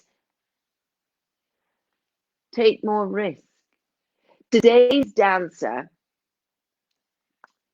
I have to say this tongue in cheek because I really don't want to criticize anyone. Thinking outside the box. Be more prepared to take a risk. I think today's dancer is maybe a little bit nervous to lose their position. Let's just say they made the 24. They fear losing that position, so they don't want to change anything. I felt, maybe because my time was so quick, boom, it was over in what felt like a second. But I felt we were evolving and changing all the time. If I think of Ricardo and Yulia, who have just stepped off the floor, fabulous champions, Jake, because every time I saw them, they got better. How could you improve on what they were doing? And somehow they did. What was their secret? And I believe they were of the same generation where you had to further improve, further develop yourself, find ways of developing yourself, understand more, understanding about the body. Wow, today's information. I don't believe we knew as much then. As I said to you, Mr. Paputsis gave me wonderful information about the body. That was my learning. But did we know a lot? Did we know enough? Today, there is every facet about the body, the development, how to recover the muscles, the certain vitamins you need to take, the this, the that. We didn't have all that in our day. We just put our shoes on, did our training, got on with it. I didn't even go in a gym to train. I danced. I worked the body in the way that the body needed working. And I'm not saying going in a gym is bad. That's what a lot of people do. It gives you the endorphins that makes you feel good. But I didn't do that. I just danced. I developed whatever needed to be developed in the dance, in the move. So, Roman, I think there's a lot of put your shoes on, get up, and just do it, which is what we did in the past. Maybe I'd bring some more of that to this moment in time. And maybe had we had the technology of today in the past, we might have been even better than we were. So it's a very good question, Roman. Thank you.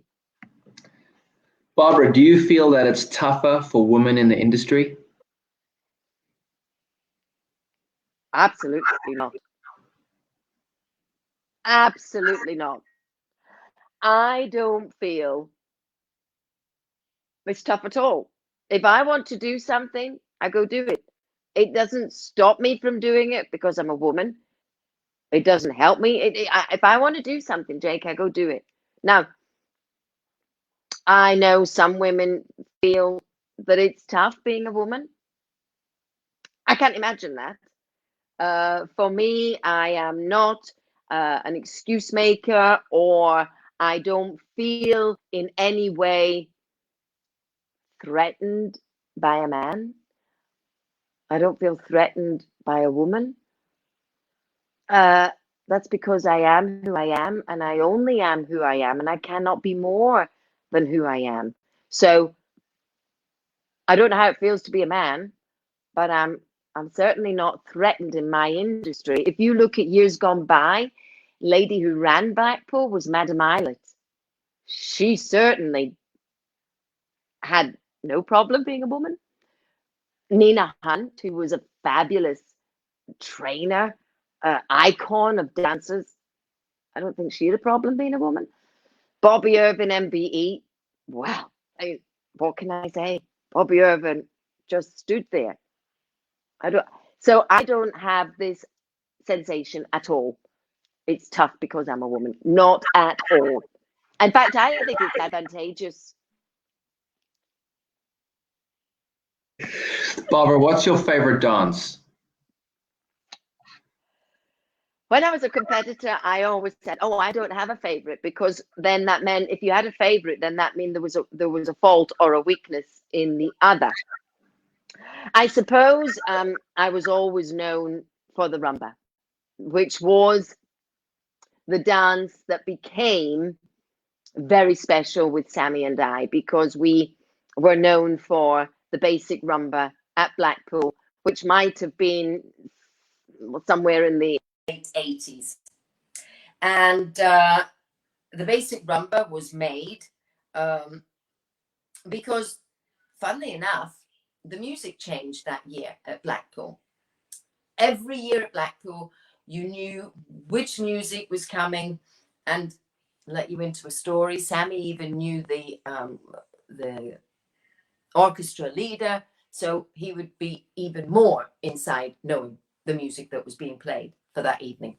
Anyway, we didn't know there was new music, and it was the year that Phantom of the Opera was played in Blackpool, and the rumba that we had been practicing just didn't fit that music. The music was soft. Our rumba was more choppy, if you want to call it. So Sammy had to do something. And I kept saying, "What are you going to do?" "Give me time to think." So then I learned another lesson, that you have to give a man time to think. You can never rush him.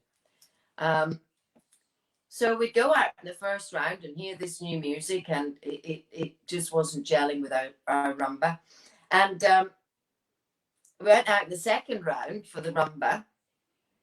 I'm like walking on the floor saying, "What are you going to do?" "I haven't thought of anything yet. Just do a base. Just let's do a bit of a basic, and maybe something will come to me." And as he did take up the hole to do the basic, he heard Brian Allen, who always sits in the same seat every year, Stopford's going to do a basic. And he said it again, Stopford's going to do a basic. And of course, Sammy's got radar hearing, so he heard that. That gave him the idea. We'll do a basic. So we just did, and we used to demonstrate. We used to have a rumba basic in our 5-dance show. We used to finish with the rumba basic for the studios, so that people could see a rumba basic and how it could look. So we just did our rumba basic, and then maybe after a few bars, he just said, "Okay, go back into the choreography," and he could hear round the ballroom, oh, a disappointment. So obviously he's now thinking, okay, right. So came off, and of course, remember, this is me being instructed on the floor. Don't really know what steps I'm doing, and now go back into your routine and okay, carry on. And he used to talk like that, so he was a bit of a ventriloquist. He wouldn't move his mouth, and you know, so he wouldn't move his mouth. So next round, the rumba. What are you going to do? What are you going to do? He said, "I don't know. Give me time to think." Okay, so anyway, we did that basic rumba, or that part of the basic rumba, at what's known as the bar end, and of course you'll all know that. So we went to the toilet end and took our position, basic hold, and to Sammy's right, David and Denise, David Sycamore, Denise Weavers, they were in the same position. And to Sammy's left, Marcus and Karen Hilton. So there was the three of us lined up at the toilet end of the Winter Gardens, already in the position to start with the basic. And you could hear the uproar. The place was going mad. And I said, "What are you going to do? What are you going to do?" He said, "Just stay there." So this has all been ventriloquy between us, you know. Just stay there. And so the music would start playing, and we just stood there. And so did David, and so did Marcus.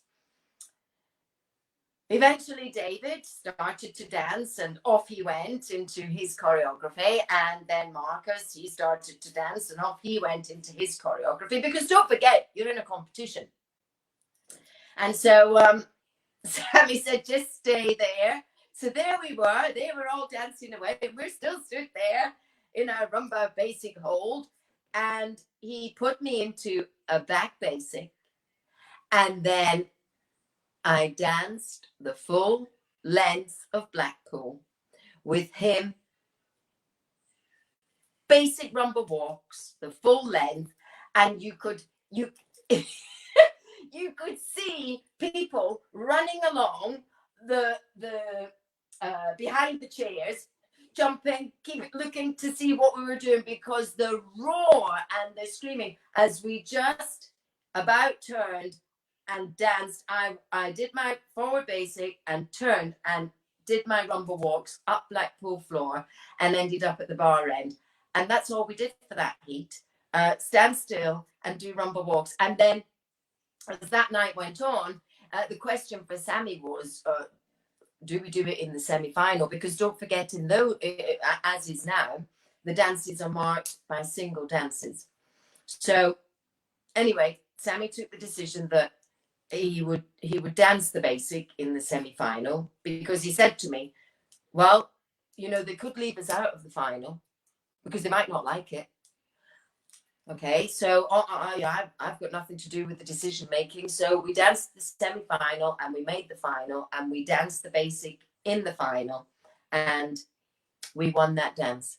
So I suppose that then became a dance that was very significant to Sammy Stopford and Barbara McColl, because of course that was the basic rumba. And I loved the rumba, and I loved learning how to improve and get better. And then slowly I learned the importance and how to dig deeper, as I had done with the rumba, how to dig deeper into the other dances. I used to hate the jive because I hated, as a 15-year-old, through puberty, jumping up and down and having the sensation of my breasts bounce. I hated that feeling. I soon learned to live with it. But anyway, I knew through the years, they all became very, very important, all the dances. But I suppose you could say our basic rumba was something that was personal. So the rumba, probably. So does that mean jive was the least favorite? Oh, I hated jive when I was 15. But then, of course, when I got with Sammy, I learned to like it because there was no weakness. So I learned how to do a jive. So Barbara, this is a question, and the first let me explain why I'm asking is I remember in a lesson with you a long time ago, we were doing rumba or something like that, and it was, you were talking about like sensing and feeling and being a woman and sexy and stuff. So my question, telling you to do that? Not me, no. Oh, right, that's okay. You were talking in the lesson about it, and I think that you were saying how if you knew what you know now, you would dance a little bit differently, knowing all those things. So it's sort of part of the question I'm asking: is there anything that you would change if you could go back, or do a little bit differently, knowing what you know? Yeah, that's a very good question, Jake. Because one might say that I retired before I had fully understood what I was doing and before I fully developed, because Sammy, being older than me, reached a point. If I just go back a little bit earlier, Sammy had a blood disorder, which was called Epstein-Barr, and that gave basically he slept 24 hours round the clock. So for near enough it was between 6 and 8 months that we didn't dance. You couldn't. Anyone that doesn't know what Epstein-Barr is, it's from the glandular fever family, where you're depleted of energy and you can't stay awake, you can't stand up. It was bad. So we had that period of time where we didn't dance or practice. But one thing Sammy knew was that he wanted to dance again at Blackpool to make sure that this Epstein-Barr had gone. And of course, there's no cure for Epstein-Barr. It basically is a virus in the blood that comes in and goes whenever it goes. So in the March, he woke up one day and he said, I think it's gone. So we did a little bit of training because obviously his muscles had been depleted at work and it was rehab time. But he still wanted to dance Blackpool. So that was in the March. And then by the May, we danced in the team match. And dance by dance, I asked him if he wanted to continue. Are you okay to continue? Yep. Because you're just dancing the team match. And he had thought about retiring that evening. However, he needed to fulfill the full competition so that he knew that he was well again. So every dance on that professional Latin night, I would ask as we left the floor, are we doing the next dance? Yep, I'm okay. Yep. So it wasn't about winning that comp. It was about actually getting through it. And so that's how we went through the whole evening. The last couple of bars of the jive on the floor, he said, I'm done. And just as he spoke those words, I'm done, the music finished. And I said, so am I. That night, we didn't know what the results were going to be. We had no idea. He went to Bill immediately after the final. He said, are you sure? And I said, yes, I am. And he said to Bill, I don't know what the results are. If at any point you could announce our retirement, because obviously we were totally out of condition. We were lucky to finish the comp. If there's at any point in the evening that you could announce our retirement, that would be great. If not, I totally understand, because you can't be more than the event. That night we didn't win, but we did win the Rumba. So Bill announced that as we won, and ladies and gentlemen, this will be the last time you see them on the floor. Of course, the room was in shock and horror.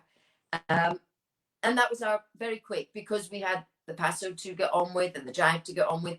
And that was our very quick goodbye to the dance world. So one could say I had more to learn and I had more to develop.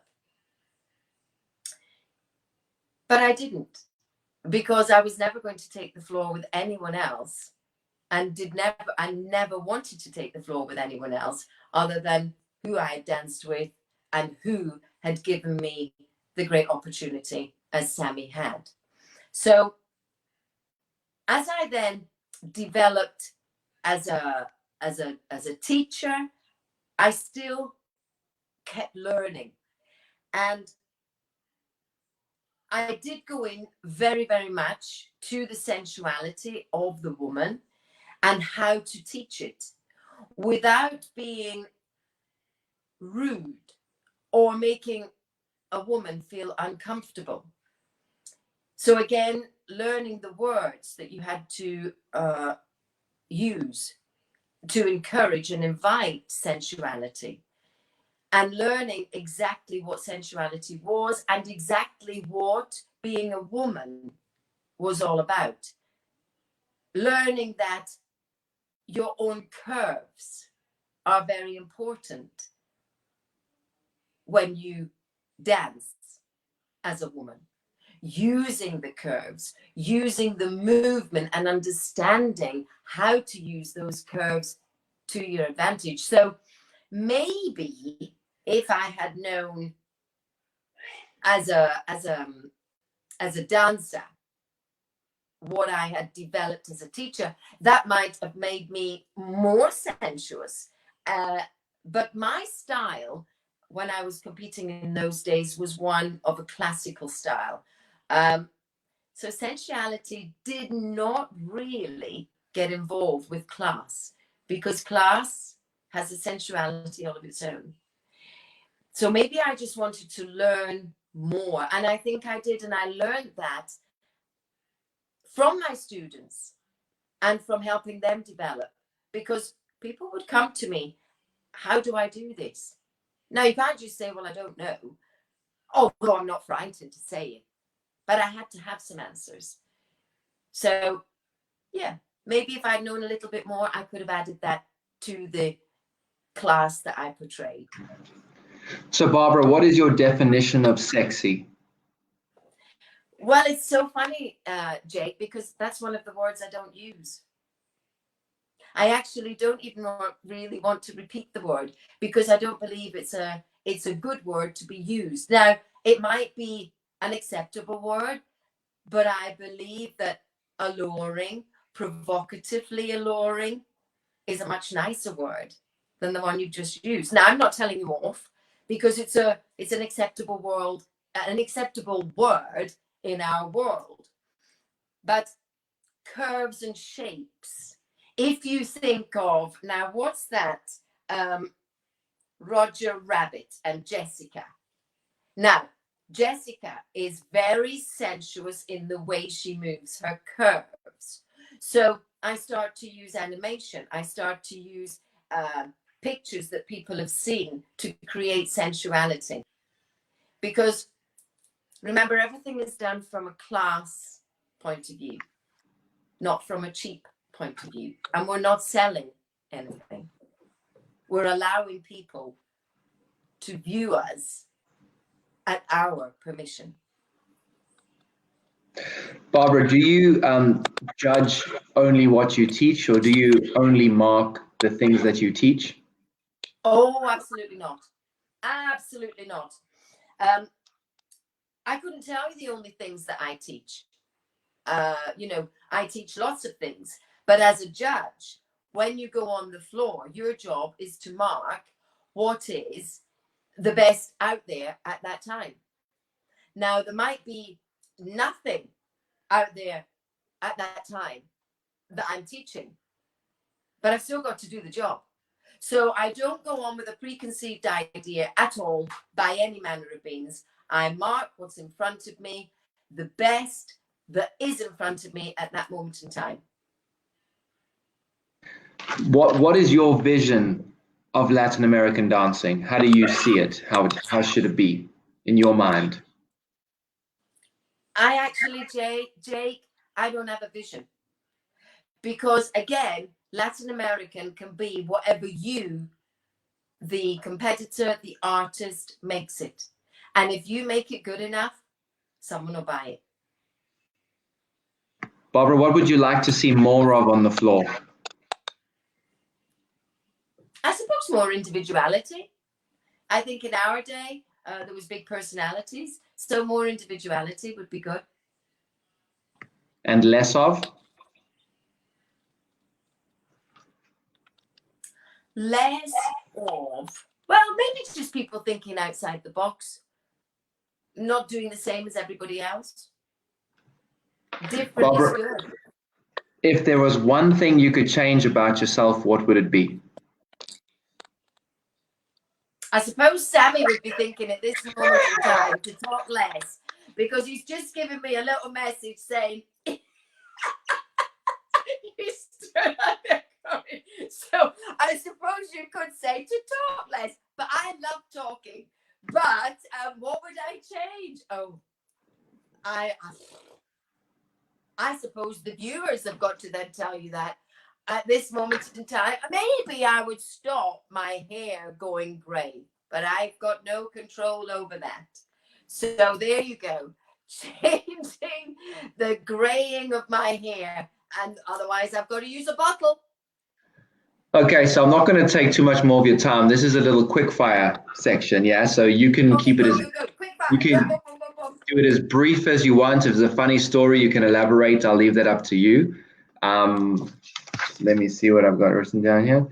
So what's the first thing you do when you wake up in the morning? I actually wake up in the morning and I look at the clock, the red clock, to see the time. What's a daily ritual that you have? Daily ritual that I have is to ask Sammy if he's all right, and then get up, come downstairs, and go out and have a cup of coffee. What's the best thing about London? Best thing about London is, I suppose, I would like to say the weather, because at this moment in time, we're experiencing some fabulous weather, and I love the changing seasons. What's the best thing about the USA? I'd probably say the same thing, the weather. Although you don't get as much changing seasons, everybody's up, everybody's have a nice day, everybody's positive. I like that. I like positivity. What's the worst thing about London? What's the worst thing about London? I don't know. I suppose at this moment in time, you'd say the packed undergrounds. The worst thing about the USA? I think they put too much food on the plate for you to eat. What's your favorite travel destination, Barbara? What's my favorite destination? Actually, I don't have a favorite. I like going everywhere that I go, because if I didn't like it, I wouldn't go. What's on your bucket list of travel still left for you to go?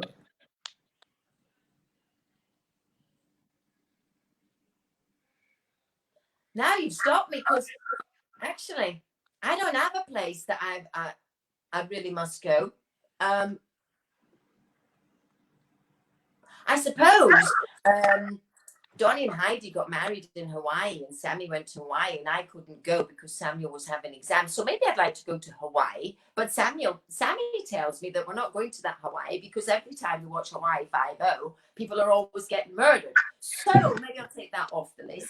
And then there's Vegas. I've never ever been to Vegas, and Sammy's been twice to Vegas, because both times I went to Vegas, I had to stay home with Samuel. So maybe it'd be quite nice to go to Vegas. Who knows, that might happen. So Barbara, say the most Scottish thing you can think of in a Scottish accent.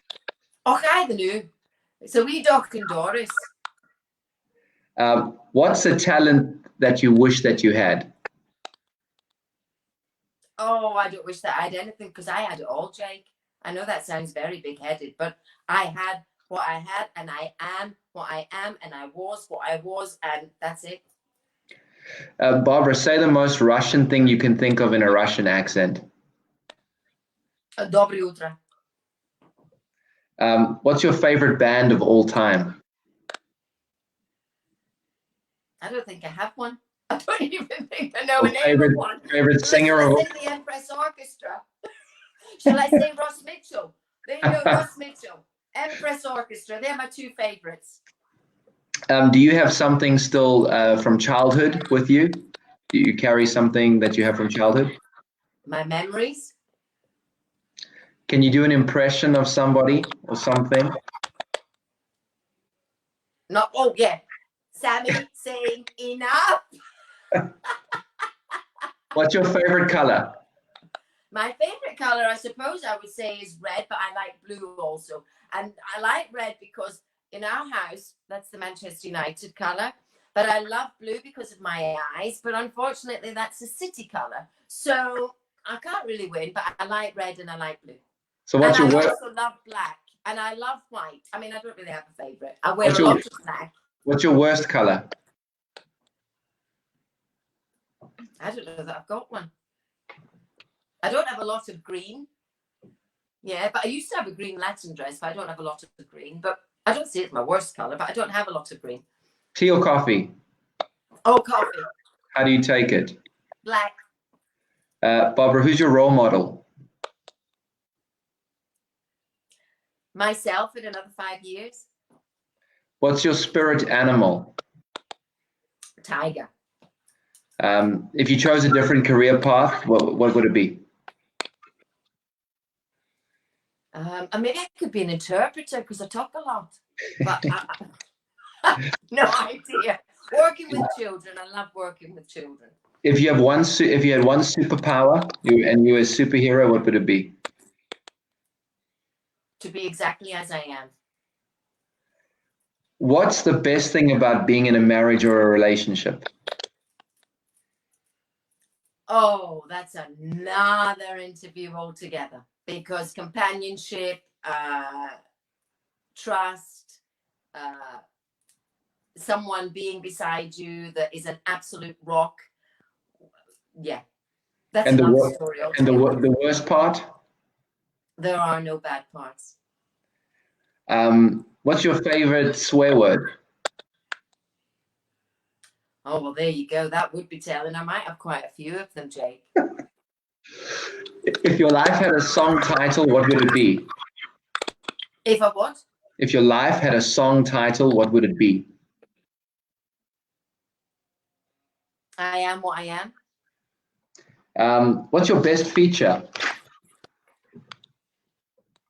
Well, it's my good looks, my personality, my, what can I say? My vivacious, outgoing sparkle.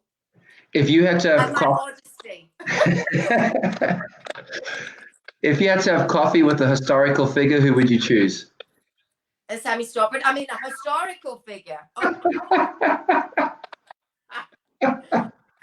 Could just dust them off a little bit. Churchill. Just dust them off. Probably Winston Churchill. If you had to have dinner with a celebrity right now, who would it be? Sammy Stockford. I mean, I don't know, really. Don't know many celebrities. Oh, Angela Rippon. Oh, there's nobody but Angela. Absolutely. She is phenomenal. Angela Rippon. Okay. What's your favorite food? Probably Italian. I like Italian. I like English. What's your least favorite food? Something you hate to eat? I don't like that raw stuff. I don't like eating raw stuff. If we had to go out for dinner at a nice restaurant in London, where would we go? Oh, there's lots of play. Is that you making a play for me, Jake? Oh, you know. Sorry, Sammy. I think you would know better where to go. You're the chef. What's your favorite drink? Well, actually, I don't drink, Jake. But when I was drinking, I love Shabby. But I don't drink. If Barbara McColl had to have a cocktail, what would the name of the cocktail be if we could give it any name? Well, I like virgin mojitos, so the vivacious, outstanding Barbara. There you go. What's a guilty pleasure of yours in life? I love Oreo cookies. Oh, I love Oreo cookies. I recently went to friends of mine, Ryan and Brandon in America, and they bought in enough of it was a cupboard stack, high to bottom, of Oreo cookies. So they looked after me. What do you love on pizza? Pizza. Well, I can't eat pizza because I've got a milk allergy. But when I was eating pizza, I used to like sweet corn, pineapple, and chicken. What's the most exciting thing you've ever done in your life? Be Sammy Stopper's partner, like a roller coaster. When you started judging, what was the thing that shocked you most? How little I knew. What's your best way to unwind decompress? Go to sleep. Jogging. I like playing a little game on my phone, but I like going to sleep. Okay. Jogging or swimming? Swimming. Yoga or Pilates? Yoga. Window or aisle? Window. Diamonds or pearls? Diamonds. Heels or flats? Now flats. Harry or William? I like them both. But I like William. I like William because he was the man that gave Sammy's MBE award. So I like William. It was a lovely day. That was a fantastic day. Strong lip or strong eye? Say again? Strong lip or strong eye? What does that mean? Well, like with makeup. I'm not bothered. Chocolate or vanilla? Chocolate or vanilla? Vanilla. Beach or mountains? Mountains.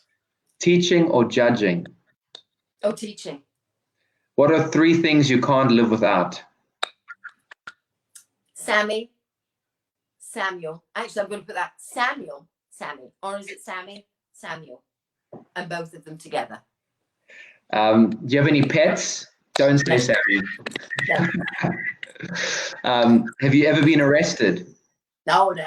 What is this? Is this now a Gestapo question? I'm winding it up, Jake.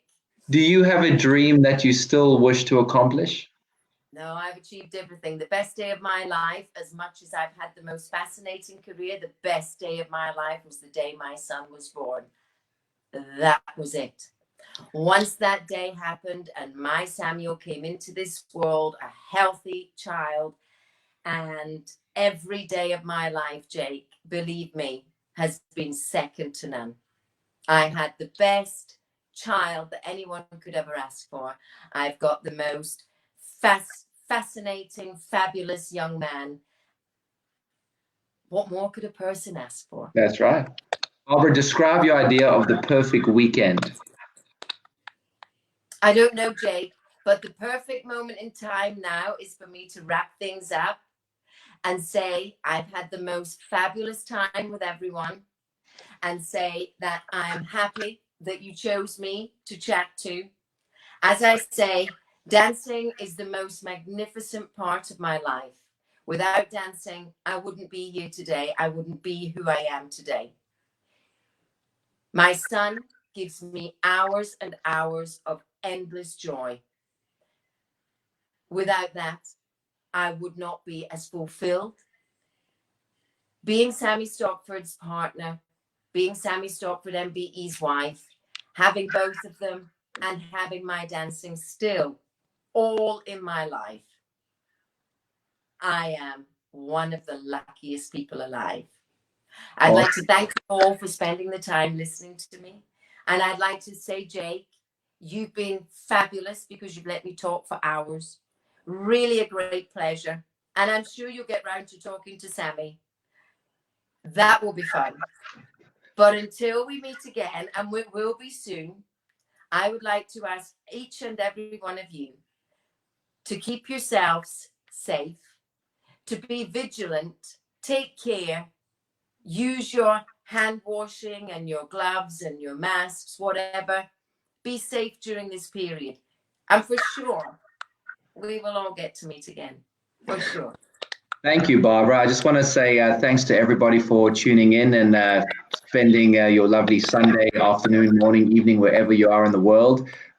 We have been on for about 2 hours, but time goes so quickly. But that's not a bad thing, I always say when people ask me, I don't really give it a time limit. It's just, all of you guys have such interesting stories, and there's so much history and things that you've been through, and it's very inspiring for people to listen to. So tell Sammy to just take a chill pill, because we're probably going to be there for 4 hours for his one.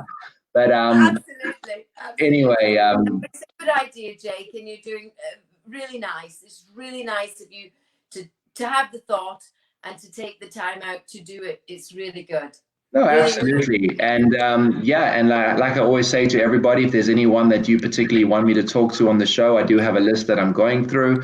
Not everybody said yes, but I respect that completely, because, people should really want to do it, and really want to, tell their story and shine a little light on their lives and their stories, because this is a lesson in itself for people watching. So just once again, thank you to Barbara for all her time. Thanks for Samuel for helping set it up.